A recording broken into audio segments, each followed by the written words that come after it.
Welcome back, we the people. Continuing reading, chapter 13. We're on verse 8.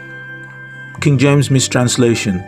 And all that dwell upon the earth shall worship him, whose names are not written in the book of life, of the Lamb, slain from the foundation of the world.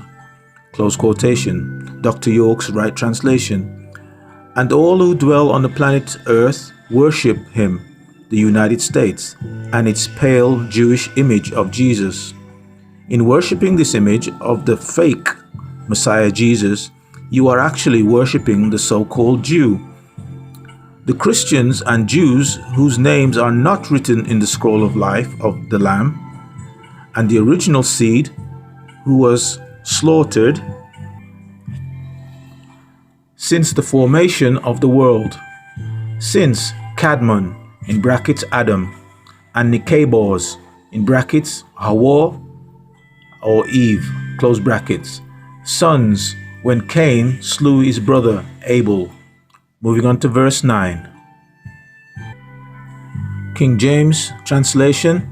If any man have an ear, let him hear, close quotation. Dr. York's translation. He who has an ear, then listen. Verse 10. King James mistranslation. He that leadeth into captivity shall go into captivity. He that killeth with the sword must be killed with the sword. Here is the patience and the faith of the saints. Close quotations. Dr. York's right translation. Whoever is meant to be imprisoned because they did not die right away will be imprisoned without a fair trial. Those who are not killed right away are carted away like animals to unsanitary prisons. And whoever is to be killed by a sword, then he should be killed by the sword. So now, right here are the holy ones, their patience and their faith, because when things get bad, they are the only ones who stay. Only those with perseverance and endurance will be able to survive the hardships and tribulations and remain amongst the faithful up until the time of ease. Verse 11. Heading, The False Prophets Arise. King James mistranslation. And I beheld another beast coming up out of the earth, and he had two horns like a lamb, and he spake as a dragon. Close quotation. Dr. York's right translation. And I, John son of Zebedee and Salome, saw another beast, unlike the first beast, coming out of the planet earth. The fact that it came out of the earth has the meaning that this beast took its leadership. It was not given power by the people.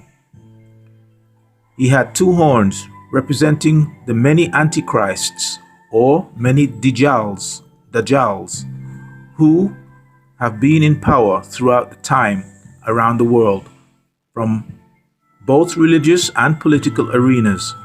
They rise up in power and fool people by their meekness and supposedly good intentions.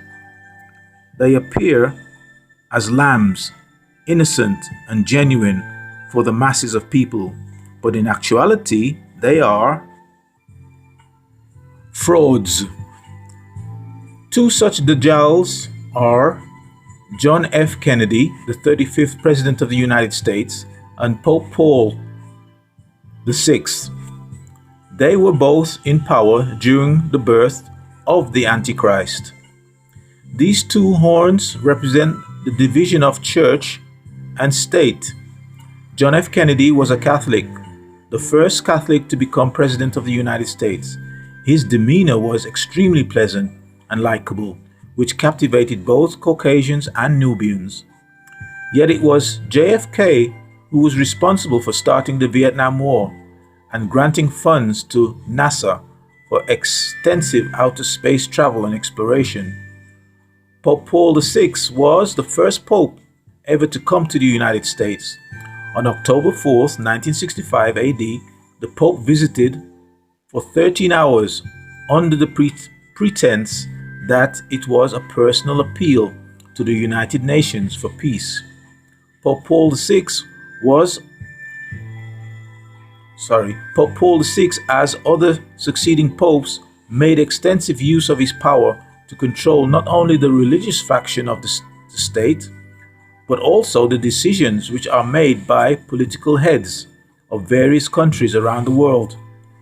These two horns also represent two seats of power, from America to Israel, and now Israel to America. The world will be deceived into thinking they are humble or gentle like a lamb. Yet he, the pale Jew, speaks out just like the beast, America. Verse 12. The heading of verse 12 is Israel leads the world in worshiping the United States. The King James mistranslation, verse 12. And he exerciseth all the power of the first beast before him, and causeth the earth and them which dwell therein to worship the first beast, whose deadly wound was healed. Close quotation. Dr. York's translation. And he, the pale so-called Jews in the state of Israel, exercised all the authority of the first beast, America, because America backs them between his hands under the power of the United States, and made all those who dwell on the planet Earth worship to the first beast, who was healed of its deadly hit during the Great Depression of 1929 through 1937 AD. Chapter 13, heading Israel is given the right to make war with the Middle East. King James mistranslation. And he doeth great wonders, so that he maketh fire come down from heaven on the earth, in the sight of men. Close quotation. Dr. York's right translation. And he, the state of Israel, made great signs to the world, so that he was able to send down fire from the skies upon the planet Earth to the Middle East in front of the nations of people. They claim that this war was a religious war, and that they want to regain the Holy Land of Canaan. That was one of the greatest lies ever told. The war that took place in Palestine was not about religion. It was about politics and economics, power and money. Heading: The world mistakenly sees Israel as chosen ones. That was the heading for verse 14. Mistranslation of verse 14 by King James.